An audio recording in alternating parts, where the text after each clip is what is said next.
My name is Deacon Doug McManaman, and I'm the chaplain of the Catholic Teachers Guild of Toronto, and I'll be leading this year's Lenten retreat, which we will be having at St. Augustine Seminary on Saturday, March the 4th. I'm going to give two talks, one in the morning and one in the afternoon, and the heart of this retreat really will be a reflection on the royal priesthood of the faithful. You know, each one of us at baptism was anointed priest, prophet, and king, and it's been my experience that Catholics tend not to reflect enough on this threefold identity of Christ.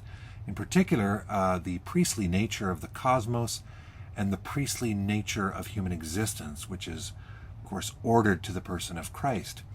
As St. Paul says in his letter to the Ephesians, God the Father chose us in him before the foundation of the world to be holy and without blemish before him. He destined us for adoption to himself through Jesus Christ in accord with the favor of his will. You know, Christ is a priest forever, and all was created through him and for him.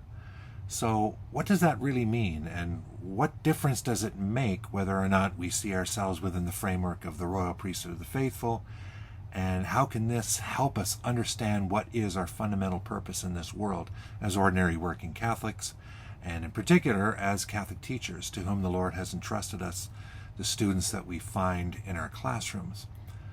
I'm quite convinced that this makes a huge difference, because without an appreciation for our original vocation as priests of creation, it's very easy for us to think within a conceptual framework that perpetuates false dualisms, such as the spiritual and the material, the dualism of the sacred and the profane, the religious and the secular, etc. Such dualisms, you know, have pretty serious negative repercussions, some of which we are feeling today.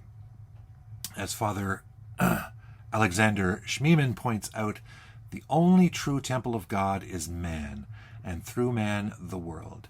Each ounce of matter belongs to God and is to find in God its fulfillment. I'd like to reflect upon these themes, and we'll have a lot of time to discuss these with one another, to get to know one another and to support one another. So I hope you'll join us.